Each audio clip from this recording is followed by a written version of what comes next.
between bands, fans, and venues as best we can. And one of the ways we do this is by collaborating with artists and industry professionals to provide you with the resources and the knowledge you need to help better navigate the music industry. You can join our live interviews every Monday and Thursday on Twitch or via Facebook Live at 7 p.m. Eastern Times. And our podcast is available on all streaming platforms 2 days after. You can also join us on our forum at theemporiumlive.com/forum.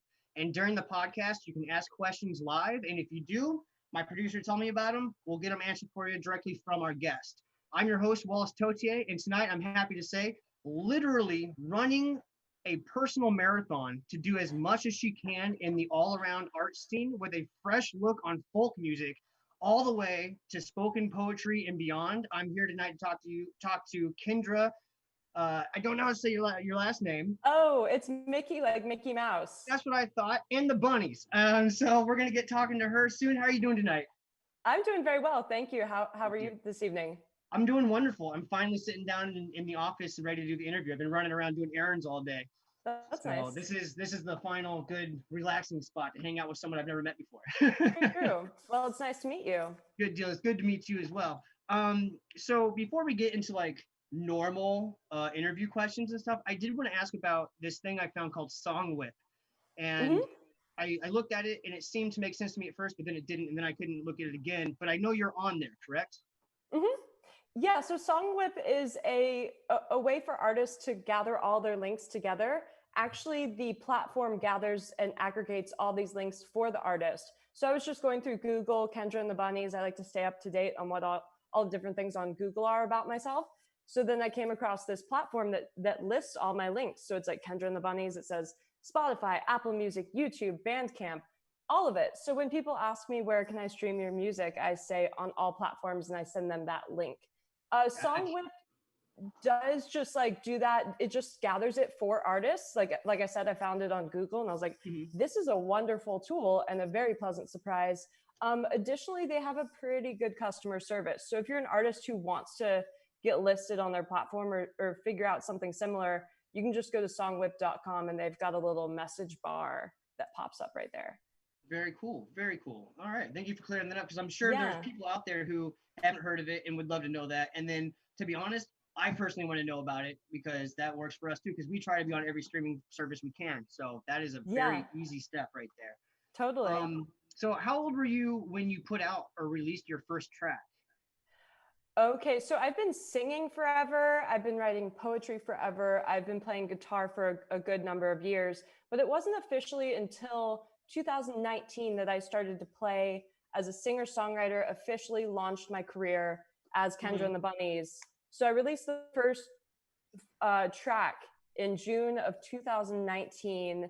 That was kind of like this improv track called Being Found that I just wrote on a whim. I all of a sudden I was like, okay, I know that I have a lot of inspiration coming through. So I clicked record on my phone and then just this song arose. So that was my first track I released. I was also working on my first album at the time, and that came out on July 5th of 2019.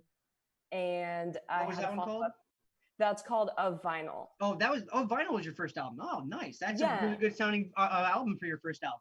Thanks, definitely. I actually recorded it myself and mixed and mastered it myself. Nice, very nice. Yeah, I'm pretty well versed on like sound engineering and stuff. It's been really cool to learn like all the different elements to sound, because it helps me out when I'm like playing the guitar and stuff like that, because I have like a wider range of being able to hear. Like once I added some reverb and delay and stuff like that to my tracks I use Logic 10 for recording. I was like, whoa, I can get this sound just with my guitar with like some pedals or the proper amplifier and stuff like that.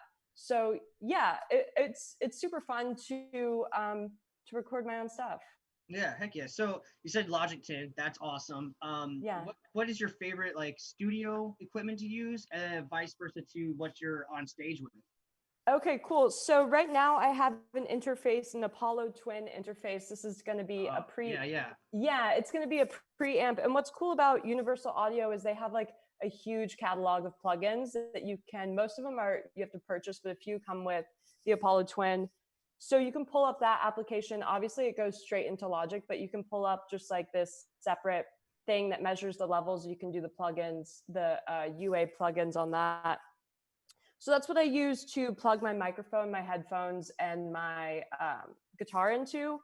And then I use a AKG 420 condenser microphone. Yeah, that's beautiful. And that's pretty much a setup, because like for me, I'm just doing vocals and guitar, and then I'm sending out the track to the other bunnies to put percussions and stuff like that. Sometimes I do a shaker myself, or a little tambourine myself. And then this album, I've gotten a lot more engrossed with like going into Logic and adding reverb, adding space, messing around with audio samples. I did a little bit of audio samples on my first album of vinyl, but this time I just feel a little bit more free and like more well-versed in what I do with music. Right on, right on.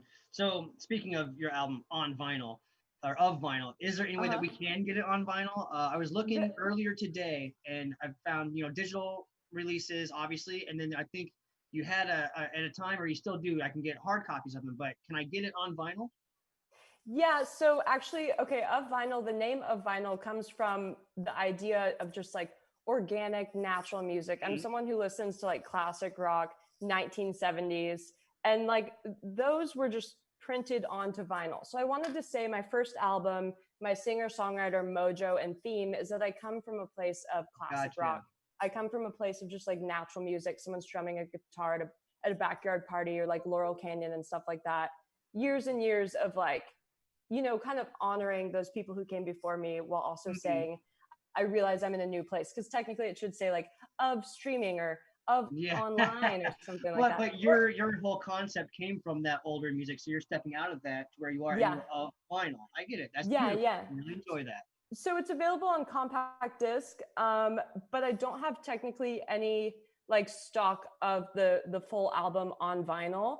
Obviously, when there's demand, I provide the supply. At the same time, I do have some tracks on vinyl from the album. I went to New York City to record a live session at this place called Lista Vol Sound Recordings in Brooklyn, New York. It was so fun. I had so many songs that did you do that were with inspired. Babylon? So Babylon, it's cool. She lives in New York too. I know that she did the recent sessions, the quarantine sessions. You could go in, you pay, and she would do a live track for you on a 12-inch, correct? Yes, it was that same exact thing, and it's really interesting because it's like a Polaroid. It's like so awesome. Take. And so it just goes. It's printed directly right onto the vinyl. So I have a good number of those available from various different songs. Very fun. So I listen to the album, pick my favorite one, and I can pick my track to be on vinyl. Pretty much. I have a select number because I was in New York City, and I have sold a few of them. But it's listed on my website, like when you go to the merch link or whatever, what tracks I have. All right. I'm sure it'll be back. So if you have a specific song you want to hear, I will definitely dedicate one to you next time I'm there. Right on. That is cool.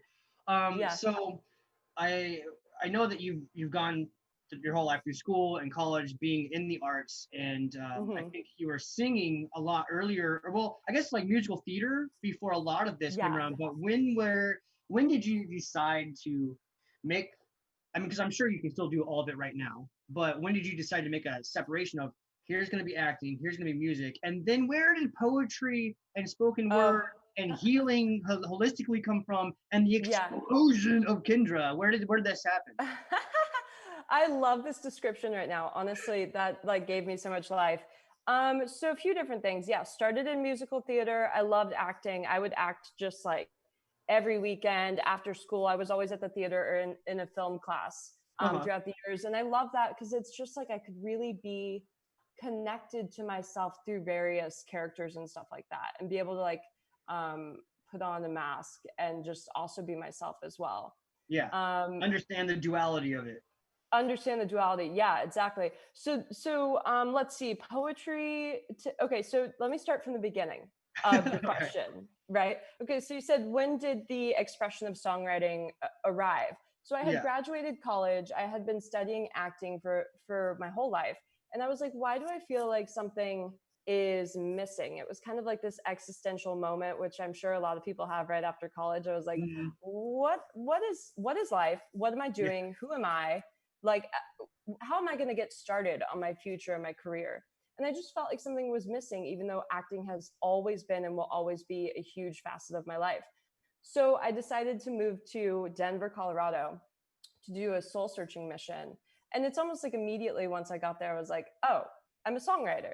Like, I write poetry, I sing, I love to perform, and I play the guitar. Right. Duh.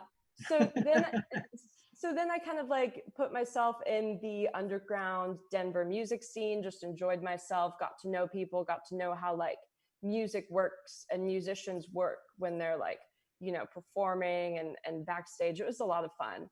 And then once I decided I was ready to, I moved back to LA to launch my singing songwriting career. So that was like one burst of, you know, becoming myself as who I am today. Additionally, the poetry came in just by happenstance. So in high school, it was interesting. Is a lot of different things come out of like existential moments where I'm like, who am I? What's going on? Yada yada. So it was like age 14, and I was starting to realize like, oh, like the world is like, I don't like to phrase it this way, but the world is like intense and people are like intense, and I have a lot of emotions. And so I was in my freshman English class, English class, and my teacher said to me, we're going to have a unit on poetry. And I was like, wow, this is so interesting. So the first assignment was to just like write a freestyle poem, and honestly, I wrote like 3 that night and just haven't Nice. stopped. And Yeah. and one of those poems is still one of my favorite. It's called My Own, I'm Not There, and I recite it pretty often during my singing and songwriting ventures. I So think, the do you have poetry, a yeah, YouTube video of that one? I do. It's also the last track on a vinyl. Okay. All right. Then yeah, I've heard it. Okay. Yeah, so I include a spoken word track at the end of every album Okay. as Good deal. well. Yeah, yeah. So that just kind of like naturally occurred because I was just like, what are all these thoughts? Who am I? What do I do with all these thoughts and these experiences and these emotions? And that's what poetry is. It's the expression of unconceivable, almost like limitless existences. Mm-hmm. Heck yeah. Yeah. I really enjoyed that answer. That's a really fun closure to that Thanks. answer, because Yeah. everything you said makes sense. It helps me and hopefully the listeners envision your path through all that. But the very ending closure was perfect. That was great. So again, to the same question, essentially, from all that happening in different ways, you found how to put it all together in one path, do your thing. How Yeah. was networking for you, either during college or after college, before you actually got to where I guess maybe other people saw a niche in you and what you were doing and decided to Uh-huh. help you out more, like before you had a team, you know?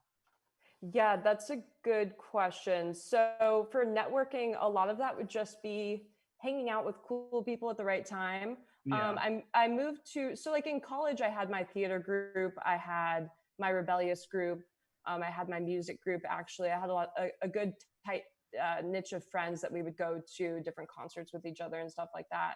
After I graduated college, plus there's like a network where you can like reach out to people who are Mhm. also alma maters of the same school. So after college, I moved to Venice Beach, California. And that's so interesting. It is honestly like living in a circus down there. The energy is Is that where so you picked up your heightened. hula hooping? Yes, Are you actually. serious? Yeah. That's where it happens? Yeah. Because I went to I go to music festivals when they're going on like all the time, and I was always Yeah. so entranced by like the girl or guy, whomever, hula hooping during like a night show with like the LED hula hooping. I'm just Mhm. like, wow, this is so cool. So then I moved to the beach, and it has kind of like that music festival vibe all the time. Venice Beach is just cool. It's just cool. But there's also like a huge stretch of open beach, and there's like a store that sells hula hoops right there. And I was like, this is perfect. This is the perfect time. Plus, the beach is so big. I didn't feel like everyone was just kind of, well, at times I did feel like everyone was watching, but there's a lot of beach to roam around. Mhm. So that networking there was really great because I got to know so many different people who are associated with the entertainment industry, people on all levels, because Venice Beach is a cool place to hang out, a cool place to Mhm. live. Additionally, there's a lot of people who are associated with Burning Man over there. So I learned a mentality of like self-reliance, Mhm. you know, leave no trace, be there for others. We can create things at any time. We just have to do the proper planning and stuff like that. then networking in Denver was really cool because like Denver has like a really strong jam band scene, and I love the jam band scene, like Grateful Dead, Fish, String Cheese, Sound Tribe, Sector 9. So it was just like, you know, we'd go to Red Rock shows, or the place that we'd hang out, like Herman's Hideaway in downtown. It's just you're just networking. So next thing you know, I end up getting associated with this place called Beyond Key Psychedelic Ripple with Jay Bianchi, and he basically is booking all the best artists in town who are like doing smaller shows and stuff like that. You know, like JGB, Melvin Seals, Kung Fu, all different types of people coming through there. So I met a lot of musicians just hanging out in Denver with my friends. Mm-hmm. Yeah. Yeah. And then networking now, I mean, Los Angeles, I love going to like red carpet events. I went to a Grammy party where I met some really great people and got to see Run DMC perform like right there. So networking has taken on a new facet being in Los Angeles. It's really fun. It's really fun. It's fun. Sorry about that. I'll apologize for those dings that you're hearing from my computer. I went to ding, ding, ding. I was looking at comic books for an old comic book, and I think I got a virus from them because now I keep getting like air freshener ads like constantly. I'm sorry. I thought I took care of it before the interview started. That's so funny. So all right, that's cool. So going through it that way, which is the sound of the way you were networking is very organic, obviously. Yeah. And like you said, just being in the right room, the right spots, the right times, which I feel everyone has had those moments, and then it's easy to lose those. So like sometimes having those great moments and understanding your place of mind at that time and carrying on with that is kind of could be a struggle for people, but like knowing when to say things and to do things is like a huge part of that.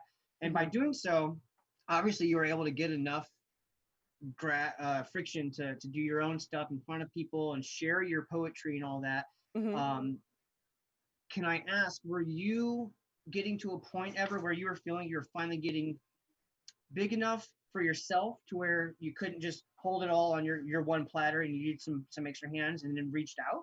Yeah, definitely. So the management company I'm with right now for music, B Squared Management, they reached out to me and they said, you know, hey, we really like your music. And I was reaching a point in my career where I was like, it's time to take it to the next level. This was about like March of 2019. It was like April of 2019. It was right before I was like getting ready to release the first album and stuff like that. So I was ready to start securing press and like being able to expand my career and stuff like that. Additionally, I have realized, you know, kind of since then, I've started building my team, and more, I realize there's a lot on my plate, and I'm so grateful for the different people I can reach out to. I have my booking agent, you know, I've got my PR press people, and you know, I do a lot for myself. I pretty much am like running my own business. I actually am like an LLC now too. And it's interesting because I am pretty passionate about all the different things that it takes to run a business and be a successful individual and an entrepreneur, you know, and create a name for myself that is, you know, my name with my stamp on it. That's amazing. I feel like the question I asked was to figure out how to make things easier, and I swear I feel like you just made everything seem harder. There's so much going on. Yeah. Well, I'll tell you what I do is I keep a planner. For me, it's got to be right here in front of my face. I keep a planner. I check it all the time. I just am like super active with being in touch and communicating with people. One of the things when it gets to be where your career is really taking off, the most important thing or very important thing is to remain open to communication and be available to answer calls and emails, but also go easier on yourself too. If you need a day off, you need a day off. I hear that. And then you're back at it the next day. Yeah. So one more question real quick before I think you brought a track for us to listen to, correct? Sorry, track to listen to? Yeah, I have a music video. This song actually is from my first album. It's called Gust and Dissolve. I just re-released it for radio. So it's been streaming on the radio since last week. It debuted simultaneously at 2 different slots. It debuted, you can see this on the digital radio. That's what I've been following your digital radio. I've been seeing those. Thanks. Yeah, I'm so excited. It's like, you know, it's kind of surreal. It's really cool to be doing what I love and loving what I do. So it debuted at number 87 on the top 150 adult adult hits or something like that. And then it also debuted simultaneously at number 48 on the top 50 adult contemporary hits. So I'm like very happy about that. Yeah, and the song is very close to my heart, of course.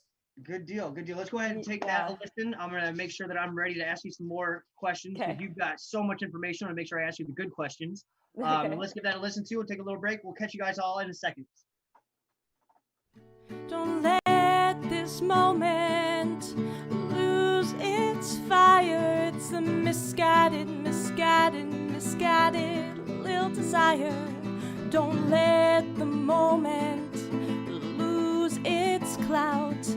It's me speaking from the clouds, moving in and moving out, dashing in and all about, dreaming and scheming and steaming out the postage code of your mouth. Please won't you read the letter that I wrote. Oh, please, would you read the letter, even if it's gone before you woke? Walking about, finding out, nowhere without, all the time, making one to find. Ashes where I used to pick up, sand where I used to see as dust in my hand. Please won't you read the letter that I wrote. Oh, please, would you read the letter, even if it's gone before you woke? 4:19 in the morning again, woke to find that damn dividend. Now the gleam from the stream, just a tear in my eyes, I sink. Watching as you walk the line, right between, yeah, I'm fine. Come along and follow me, please. Please won't you read the letter that I wrote. Whoa, please, would you read the letter, even if it's before I have spoke? When you pass it on, it won't be long till I found it in my own palm, and always move sideways. Yet again I'm reminded it's herewith, I was just behind it. One of those things that just kinda comes in a dream. Please read the letter that I wrote. I'm sure it won't be long till you've awoken. Please read the letter that I wrote, and if it's by the time I've spoken, the breeze will take it on and take it out.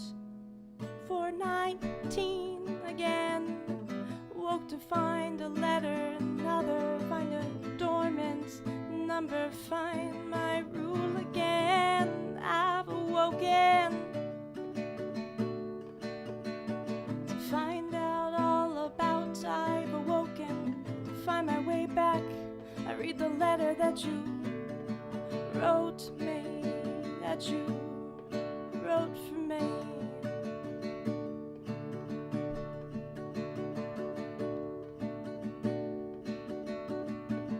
Woven into my story, another humble allegory.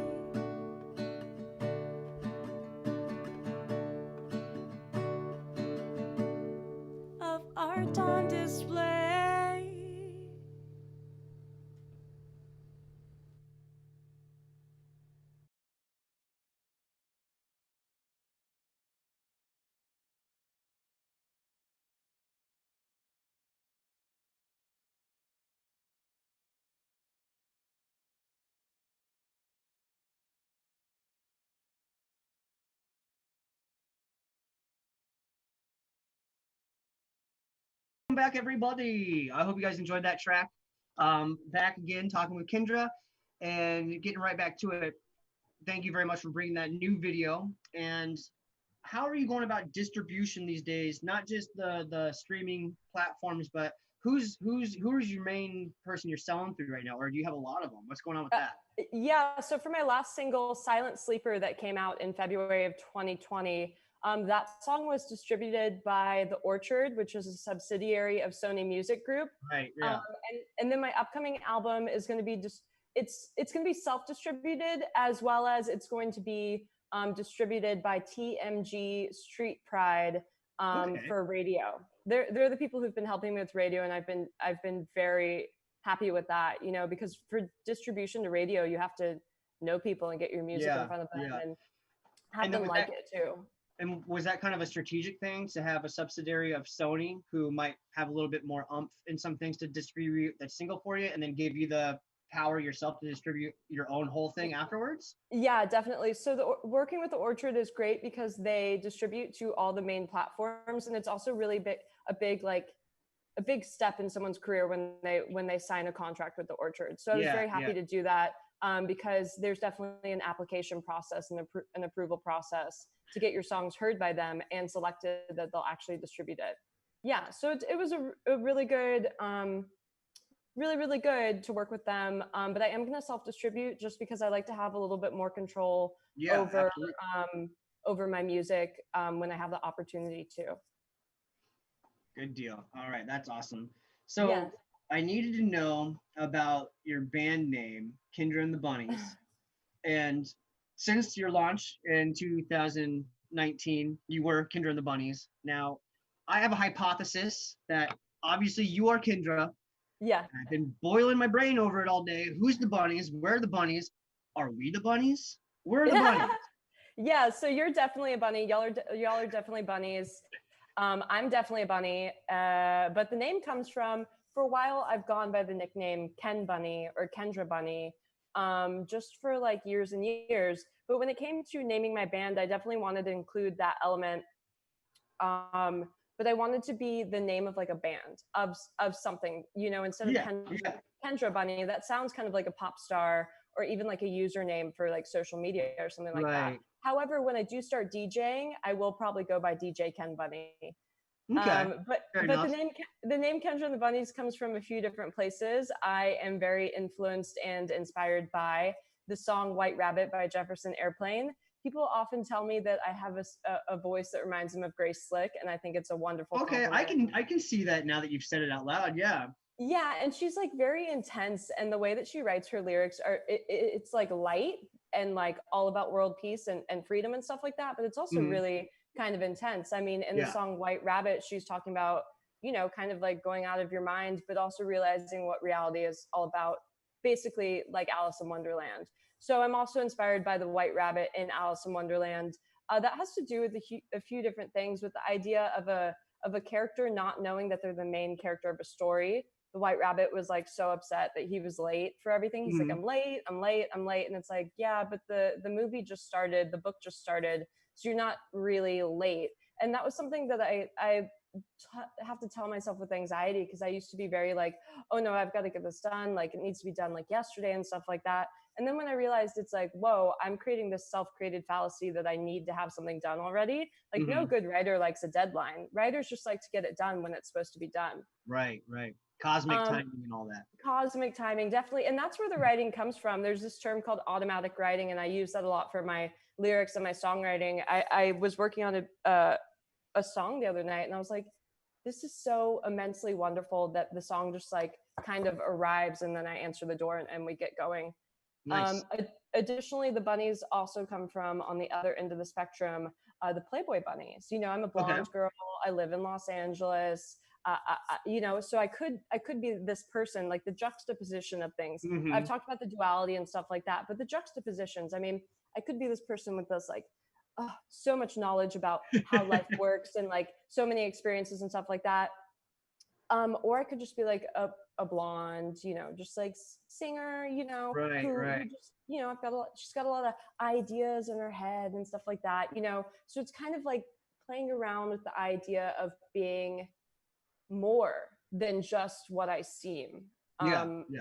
and I think that that's a big thing too. I've been thinking about how like Kendra and the Bunnies is kind of like a tongue-in-cheek thing, and I even could be marketed to kids and stuff like that because I have a really sunny disposition and I care about the young ones. But I'm also showing them that you don't have to be what you're told to be. Right, right. But you can be also what you would like to be. And then the bunnies. So when I perform, I like to bring people on stage. I like to bring people on for my albums.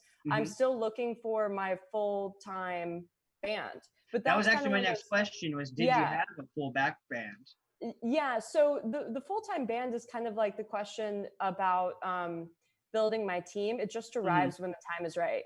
Yeah. The contracts just arrive when the time is right. So yeah, I'm super excited. I do have some wonderful members from different locations playing on this upcoming album that I'm almost done with. It's looking like it's going to be a September release date for sure. So I have a few people on it. Notably, I have the drummer from the Higgs. His name is Garrett Morris. Yes. Yeah, I absolutely love their band. So I wrote an article for Live for Live Music and for the Twiddle show in the Higgs when in February or in early March. And then I introduced myself to the band. And then I was thinking like, oh, would you like to play on my album? So that worked out really wonderfully. As well as I reached out to a friend of mine, Marcus Rizak, who is based in Colorado. He is an excellent, amazing virtuoso on the guitar and plays in Shred is Dead, as well as he does solo projects and has so he has such brilliant understanding of the music. Good deal. That's awesome. And you are a name-dropping machine, my girl. Love it. I love it. That's okay. Since the beginning till up to now, I've got names that I'm just, all right, I have to go back watch this whole episode so I can start checking these people out. Speaking of checking people out, sorry, what'd you say? Hollywood. Oh, there you go. Very Hollywood of me. But speaking of name dropping, you didn't say this name, but you did say that you're going to start doing some DJing soon. Is that because you recently became friends with or have been friends with DJ Pyramid? Oh my gosh, DJ Pyramid is a friend of mine. We got together over this event called the Coast to Coast Cyber Music Fest. We did that in like, honestly, now it seems like the beginning of the whole coronavirus outbreak, but honestly, it was more like the middle of the outbreak, hopefully. Yeah. But it was a few months ago that we worked on a project together. That was super fun, as well as he was part of the We Are One benefit. Right, okay. I have decided to potentially, this is something on the horizon. I love electronic music. I mean, don't get me wrong, my sound is rooted in jam band, folk, psychedelic, 1960s, even 1990s too. But I love electronic music. There's something about the relationship between like your mind getting to like think things through with having a steady beat that continues. So that's relevant to like jam band music, even like the improvisational nature like you of mentioned earlier, you do enjoy Sound Tribe Sector 9. And they're kind of a great fusion of that, you know? Love Sound Tribe Sector 9. In fact, one of my friends, Matt Kilgore from All Shapes, he's also going to be on the upcoming album. He did some electronic notes for this song I have on the album called Well Toiled Routine. And it does have some Sound Tribe Sector 9 kind of artifact feel, like their album Artifact. Yeah. Very cool. Very, very cool. So I can't wait to hear some of that newer stuff. We'll have you back on once you start delving into separate realms of the music world. It's going to be fun. Yeah. So I know you have an event that you've been working on and or doing, and it has to do with Black Lives Matter. What is that? So during this time, I felt like my whole mission statement is founded on world peace and unity and understanding. And I just felt like, what can I do as, staying me and staying from my own perspective and supporting my fellow people, supporting the people I care about, supporting others during this time. So I decided to put together with a few different artists, the founders, mainly Babylon called me. And she was like, let's do something. So that's how we started to collaborate on this. It's called the We Are One benefit event. We will probably do some more coming up. But our first debut was in early June, and we streamed artists from all over the world, actually, sharing music and sharing what it means to be one and to be united.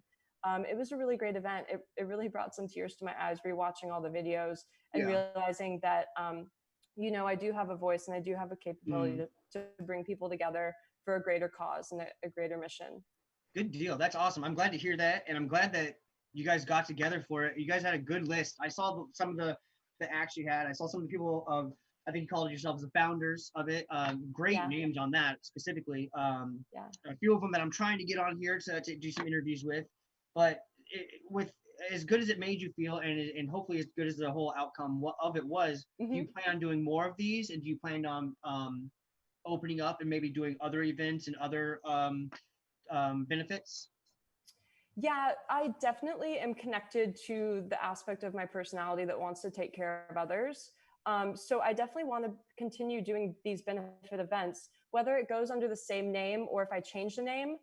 I'm thinking for the ease of everything, maybe I'll just continue with the We Are One. In fact, it has the mission right there in the title. We Are One. It's about unity at any time, in any place. So we will be doing some more events. I don't have a concrete date for the upcoming event, but I would love to widen this and broaden it so that we could have live events in the future where we benefit whatever it is, whatever foundation that we choose to at the time. Very cool. Very cool. Yeah. So back to another question about how you've molded yourself and gotten into the same thing with like networking and all that is public relations. I know that the networking and the public relations can be very side by side, and then other times it's an area that you personally yourself can't get into oftentimes to talk to people, and or you just might not feel comfortable talking to someone. So from starting, going through being in the right place at the right time to in a bigger area where you actually have a management team, do you have a specific PR, or is that the management group takes care of that and you don't have to look at it anymore? And then do you get final say on stuff? Yeah, so I do have my management, B Squared Management does handle my press and publicity for me. And there's a few different avenues. They'll reach out to me and they'll say, hey, this person would love to have an interview with you, or this podcast, or we reached out to these people for you this month. And then also I can reach out to them and I'll go, oh, I found this page on Instagram, or I found this music blog or this podcast that I'd love for you to pitch me for an interview. So it's kind of like a dual effort, but I do love the fact that I have a PR team working for me. It takes a lot of that time off of my shoulders. I am really well versed in marketing, social media marketing, as well as press and PR and artist relations, because I've been working in music for a while too.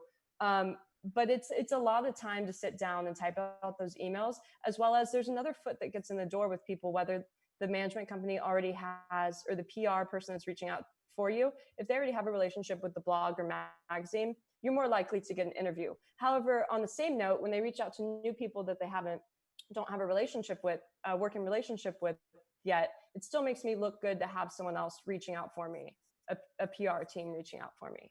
Right. Good deal. That's a lovely question, or lovely answer. Thank you. That's like the way I wanted to hear it put it too. So that's awesome. Yeah. So with everything you've got going on, when did you find the time, or were they works of publication that were going through an elongated amount of time before you put them all together? You have 2 physical releases and a digital release? Are you talking about my books? Yes, your books. I'm sorry. Yeah, no, that's cool. So the books. You have 2 physical ones out, correct? Yeah. So I've got this one. This one's like over 300 pages. This one's about 60 pages.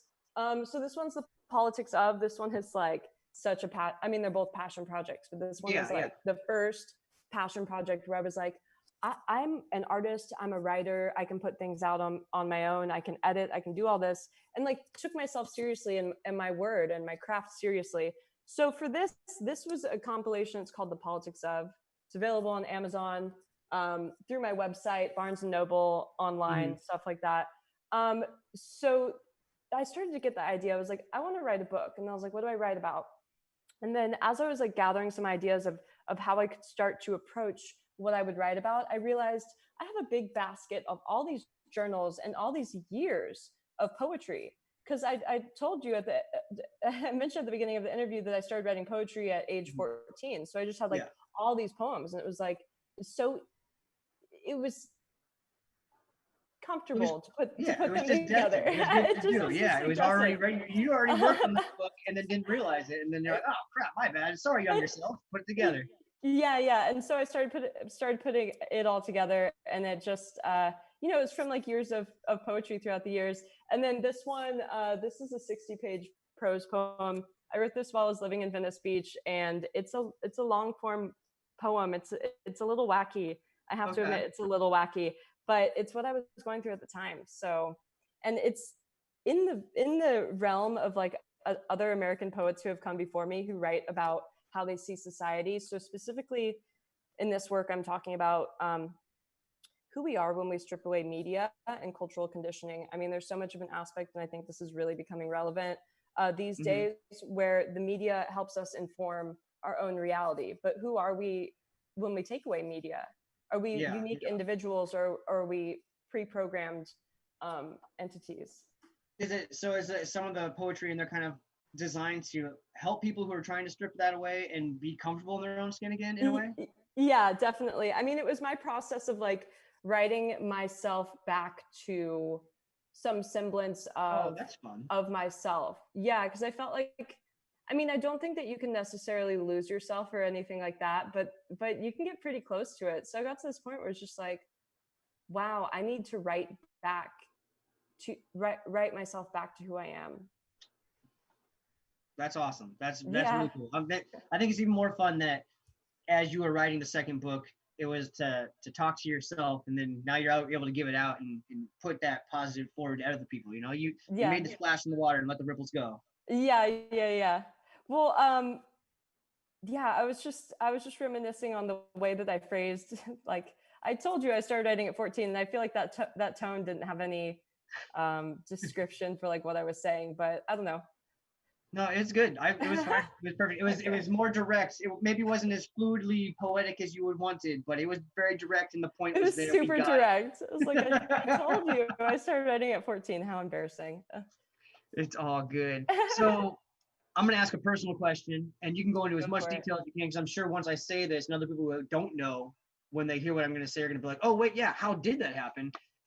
How did you end up at the Viper Room? I understand what it is these days, but the Viper Room, come on, that is amazing. How did you feel the first time you were there? Oh, wow. I felt like really kind of just, you know, living. There's been a few moments where I realized like, oh my gosh, I really am living my dream. Like I can tell my younger self, hey, we're following our dreams and we're really doing it. And the Viper Room has been a notable place for years. I mean, the Sunset Strip is where rock and roll music, Led Zeppelin, The Doors, Alice Cooper all really got their start in the 70s.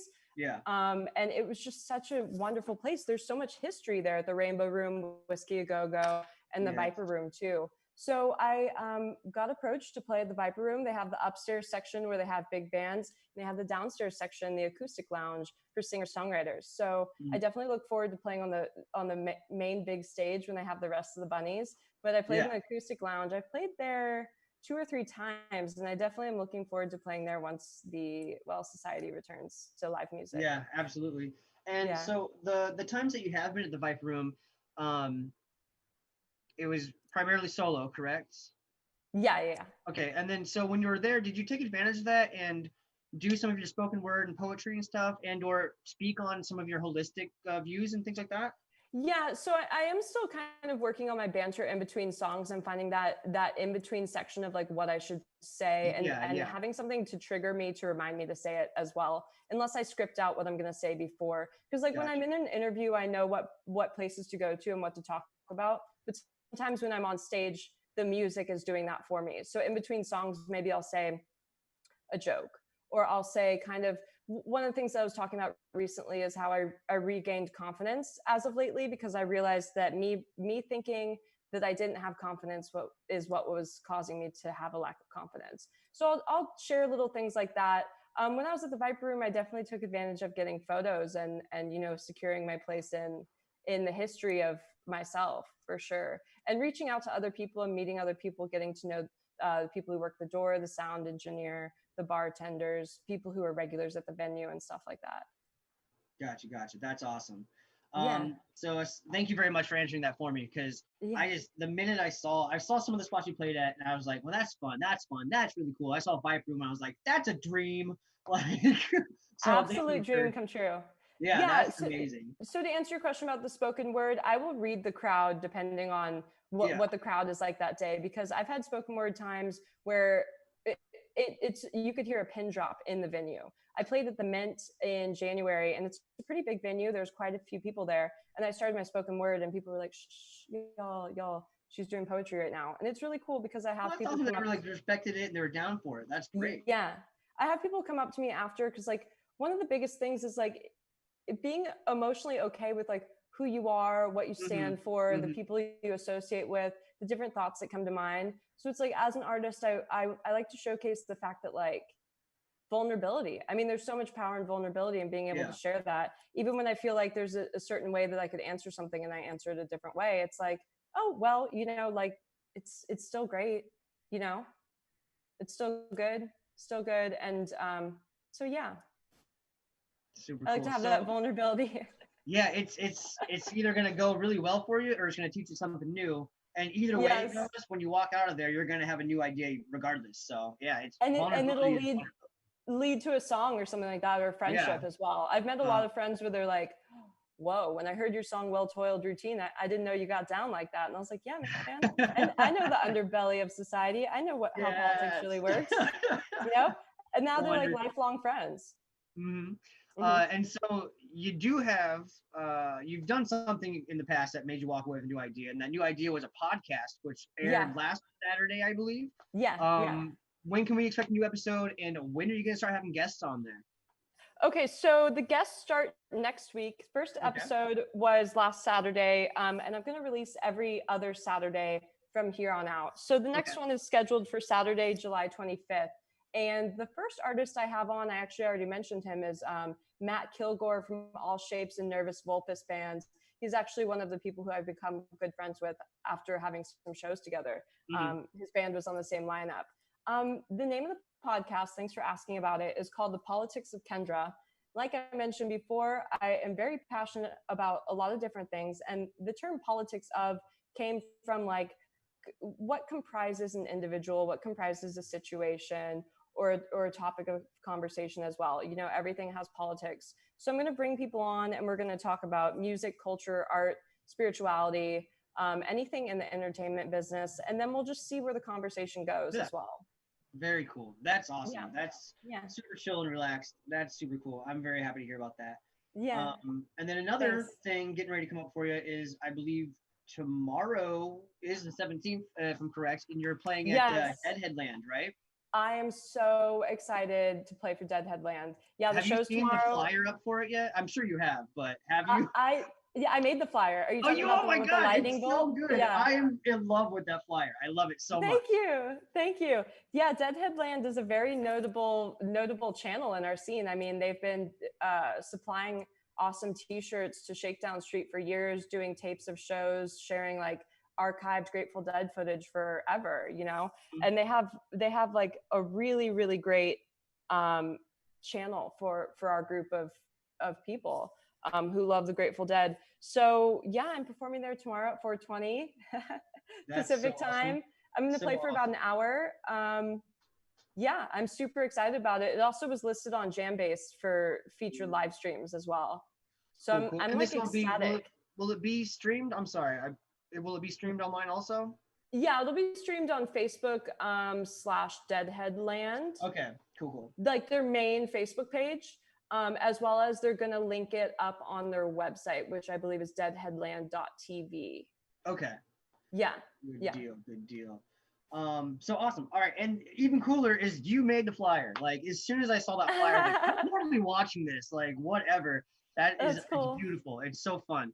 But all right, so last but not least, I know we've been through a gambit of all the areas where people can find your stuff. Yeah. Who is supporting you and who's putting things up for you elsewhere and blah, blah. But I guess we'll call this a plug whip. Go ahead and let the listeners know where they can catch up with you, where they can listen to your stuff, where they can buy your stuff, and where to check out for your shows. Cool. First of all, thanks so much for having me on the show today. This is like one of my favorite interviews I've done. It was really fun. And I love the different places, all the different bunnies we uncovered on that one. So thank you. For the shameless promotion of myself, absolutely. My name is Kendra Muecke, Kendra and the Bunnies. You can Google me. My website, I actually keep it written down because it's my full name, so it's a little bit of a long thing to type in. KendraElizabethMuecke.com. I think it's probably in the description too. You can find all my music on Spotify, Apple Music, YouTube, Amazon Play, SoundCloud, Bandcamp, all that stuff. Just type in Kendra and the Bunnies, and I will show up there. I've got 2 albums and 2 singles already out on those platforms, as well as I'm very active on Instagram, so you can follow me there, as well as on Twitter. I'm at Ken Bunny, KenBunny, and on Facebook, I'm Kendra and the Bunnies Music. Also, if you say my name 3 times in a mirror and spin around, I will appear to help you with whatever you're going through. Very nice. That's awesome. Actually, Just holy like moly, you gotta go ahead and make an app now called Kindermere, and they say your name 3 times, and then they say their question. You appear, and it just says, "Hey, this is what you gotta do, dude. Chill out." Oh my gosh, I love this idea to be like a pocket genie for people. Yes. Yeah. Great. Siri 2.0. There you go. Yeah. All right. Thank you so much, Kendra. I had a blast talking with you. I hope you had fun. Thanks to everyone who tuned in tonight. And if we didn't get your question, or you have more questions after you hear this in the future, just hit us up on our forum at the Emporium Live/forum. Send in a question. Tell us what show it's about. We will contact this artist, Kendra and the Bunnies, and make her answer that question in the future, and we'll get an answer for you. And just every Monday, every Thursday, catch up with us, and anything that we have is going to be on the live platforms, or the streaming platforms for all of our other podcasts. We're on YouTube, Facebook, and we're just happy to be back. We had a little bit of a hiccup here in the past, and we're back. We're getting it steady. Check us out on, I think it's Deezer and Apple for the podcast, because you guys can actually leave comments and suggestions there, and we're always looking for that, because we want to do our jobs better for you guys, and we want to make sure we keep getting great guests like Kendra on here. And again, Kendra, it was a blast talking with you. We will hopefully see you again soon, and thanks to everyone for listening, and we'll talk to everyone later. Bye. Thanks.